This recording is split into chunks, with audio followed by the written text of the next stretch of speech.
caught in the crossfire. It's caught in the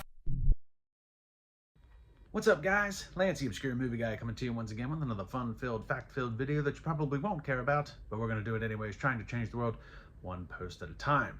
Now, if you guys have been following me for quite some time, which hopefully you have been, you might remember me going over a couple of films from Harley Wallen, actor, writer, director, Swedish-born American, so Swedish-American actor, writer, director, Harley Wallen. We've gone over Ash and Bone, if anybody remembers that review, and we also went over Beneath Us All, which starred Sean Whalen.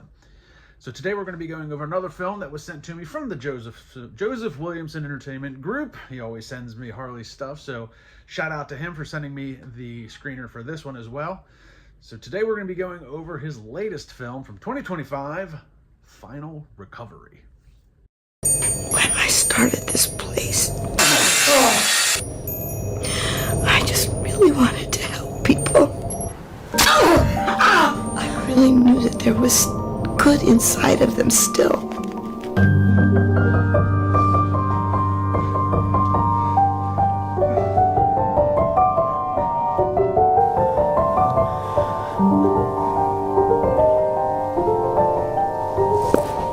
Don't forget who owns you, Rodney.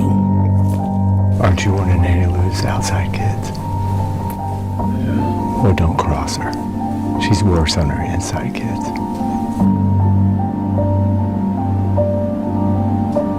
What are you doing back here so soon?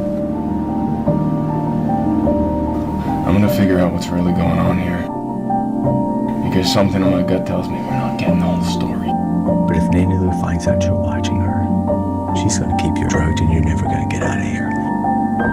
You know you're gonna die in here or get yourself killed. Rodney! You're a lot more like me than you think. Screw that.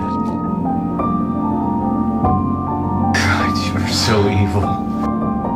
So I'm evil? How can you be so naive? These drug addicts and pillheads around here, most of them will never get clean. No, Nanny Lou, please. You could be our savior. Sweetie, I am your savior.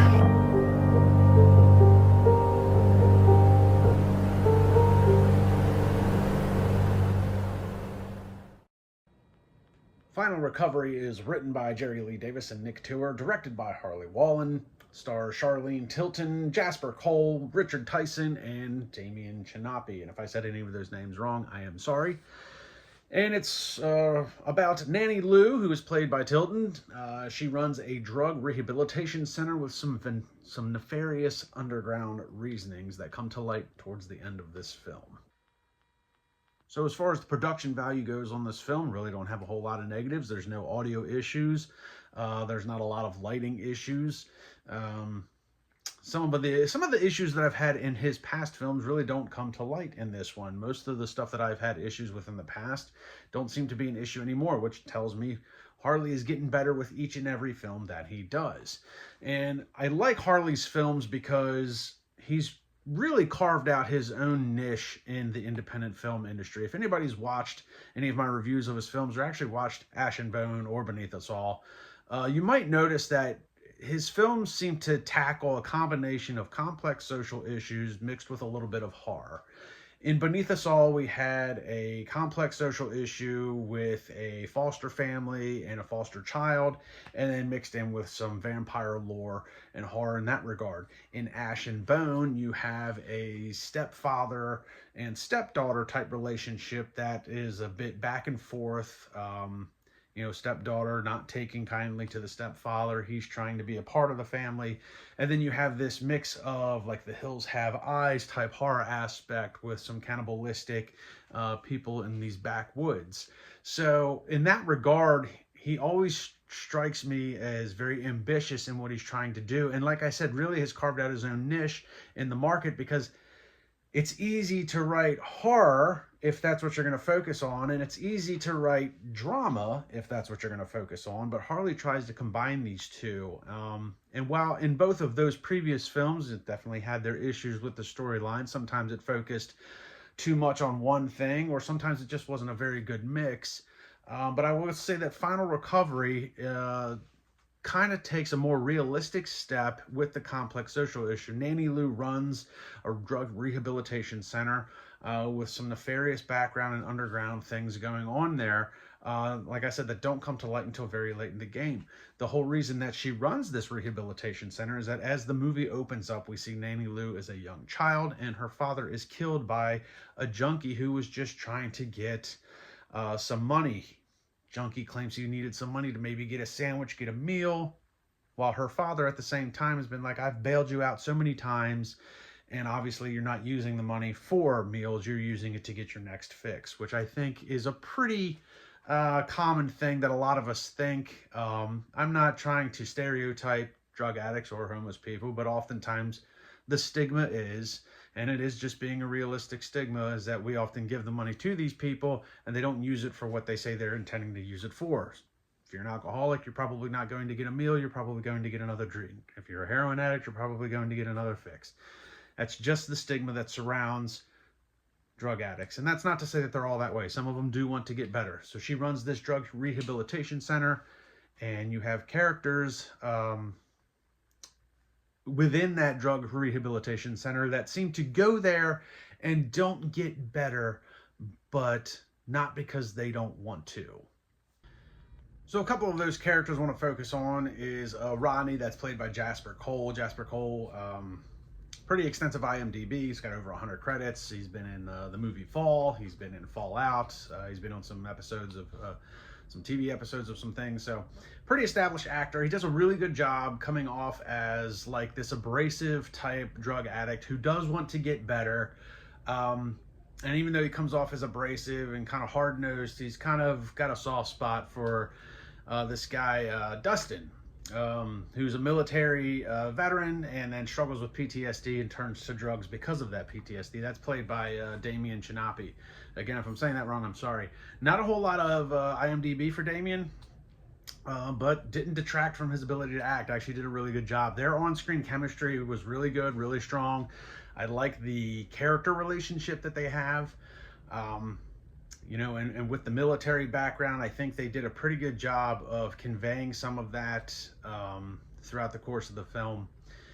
And then the other two major players that I want to try and tie in is Richard Tyson as the doctor. He basically is the doctor at this rehabilitation center. It's played by Richard Tyson. You guys might remember him best as Crisp from Kindergarten Cop.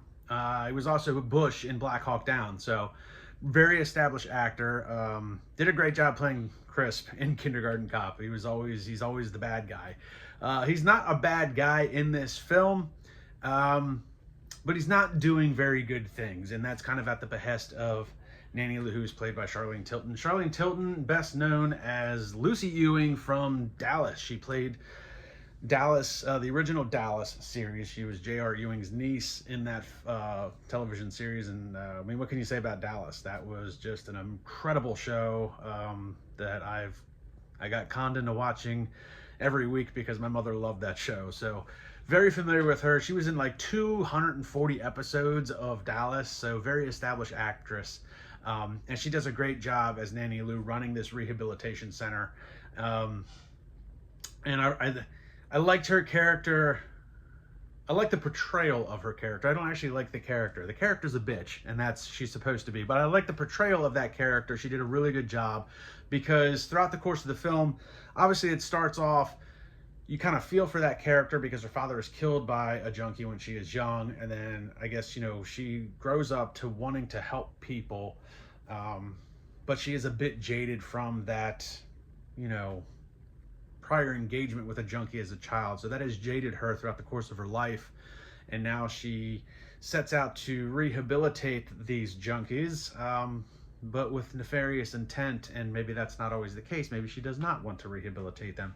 She does a really good job of portraying the character as kind of, you know, sweet and motherly, you know, but as the movie progresses and things start to come to light, you know, and the layers of the onion start to get peeled back and more is revealed about her, each time she has a scene, it's really cool because each time she has a scene, it's a little darker and a little darker and a little darker until you get to the end and you're like, man, this woman's a bitch. She really is. And that was really cool. And then it's kind of the opposite with some of the, for lack of a better term, we'll say patients. For some of the patients in the rehabilitation center, it's kind of the opposite. Some of them start off as, you know, these hardcore drug addicts, and then each and every one of their scenes becomes a little bit more, you become a little bit more sympathetic to what they're going through, not just as the recovering addict, but also as like the patient of Nanny Lou. So it's a bit of a role reversal. You feel bad for Nanny Lou in the beginning, and you don't feel bad for the addicts, and then as the film goes on, you start to feel more sympathy for the addicts and not so much for Nanny Lou. It was really well how they transitioned that through the course of the film. I think one of the biggest takeaways from this film is that unlike the other previous Harley Wallen projects that I've watched, where Harley was very much, especially in Ash and Bone, he was very much involved on screen in that film. You know, he pretty much was one of the main stars in Ash and Bone. He had a little bit lesser of a part in Beneath Us All, and he is on screen in this film, but not nearly as much, and I think that benefited him. And that's not a knock against his acting ability. He's actually a pretty solid actor. He's been convincing in everything that I've seen him in, but I think the benefit was that also as director, with him not being on screen as much, it really allowed him to concentrate what was being on screen versus himself being on screen. So I think there was an added benefit of taking himself out of the actual film itself and playing the role of director a little bit more. I think that really helped make this film. This is by far the best Harley Wallen project that I've seen, and I want to say that hopefully that is not, and again, this isn't anything against his actual acting, but I think being able to concentrate more on the actual directing as a part of directing and acting, I think that allowed him to really explore some of the other characters and what they're going through and the storyline itself. He does play a cop that kind of works with Nanny Lou, you know, bringing her the drug addicts, keeping them out of jail. But he doesn't have a lot of screen time, and I think it was an added benefit in this case. Now, this might be listed as horror in some places, but there's really not a lot of horror going on in this film. There is some stuff at the very, very end of the film with a little bit of blood and guts and some justification of what happens to some of the characters. But overall, again, this really plays out more of a drama than it does anything else. And again, they concentrated more on that aspect this time around than they did with previous ones. Beneath Us All was a really good example where, and I think I said it during that review, that Beneath Us All was a really, really good drama and not so great horror film. It could have been a good horror film if that's the avenue that they wanted to take and that's what they wanted to concentrate on. But in that film, despite its really goods, it also had some really bads. It was a very high and low film. The highs were the drama, the lows were the horror aspect of it. Ash and Bone, once again, you have, you know, again, complex social issues between stepfather, stepdaughter, and a rebellious teen. And while the portrayal of the characters was all really good, again, there were some highs and lows between the two aspects of the movie. But in this one, the little bit of horror that there is really in the psychological part and just the character of Nanny Lou. Like, she's a horrific character at the end. She's just a complete bitch. And you, like I said, you don't feel any of that sympathy you felt earlier in the film. You don't feel it anymore at the end. So I think another added benefit was Harley not being on screen as much. And again, I do want to say that's got nothing to do with his acting ability. He is a solid actor if that's what he's doing. But in this regard, he's actually showing he's a very solid director as well. So that was the added benefit. And then you also concentrated more on the drama part of this film, which was the drug recovery and just the unlawful things that Nanny Lou does. So By far, this is Harley Wallen's best project that I've seen. Now, he's got a ton of other movies. He's been in over 40 films, so I don't want to use Beneath the Saw and Ash and Bone as a complete naysayer, because they do have their own bright spots. But of the Harley Wallen projects that I've seen, this one was the best one. I kind of hope he continues.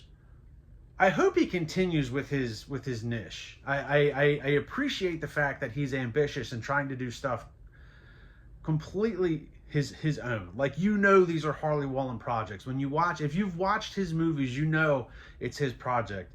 And there's not a lot of other examples that I could give of other filmmakers that are trying to, you know, conquer these complex social issues with a mix of horror or a splash of action. So he's really, like I said, he's really carving out his own niche. He's really making himself an individual as far as filmmaking goes. And it's definitely a unique style that I can appreciate, and I think it's ambitious. Now, I will say, unlike the previous two movies that I've talked about, you know, those movies were written by Brett Miller, where this was written by Jerry Lee Davis and Nick Tour. So possibly, I don't know if that's got anything to do with it, or if there was any discussion from the other films that Harley was like, well, maybe I'll concentrate a little bit more on this versus that. But it is a little bit of a different cast and crew and team that put this one together versus Ash and Bone and Beneath the Saw, and that's not a knock against Brett Miller. Again, it's a Harley Wallen project, and you can tell when you watch it, and the same goes for this one. It's still very much a Harley film, so I think he did a really good job with this one. I'm looking forward to the next one coming down the pipeline. I hope he continues on this trajectory. Now, if you want to catch more with Harley Wallen, obviously you can look up his films on IMDb, but I highly recommend you go and look up Film Talk with AJ Dean. She's got an interview dropping on August 25th, and she is going to be talking directly with Harley Wallen himself. It'll be available on Spotify as a podcast. It'll be available on her YouTube channel. Go to her YouTube channel, like, subscribe, wait for the interview to drop with Harley Wallen. A big shout out to Joseph Williamson, who got that interview set up with Harley for her. So again, look up Film Talk with AJ Dean. You can find it on Spotify, iTunes, YouTube, so wherever you get your podcasts, and look for the Harley Wallen interview dropping on August 25th. They're going to be talking about this film and a couple of other things that he's done. So, and obviously like, subscribe, and comment to my YouTube channel. Check me out on Facebook and Instagram, and I'll see everybody in the next video.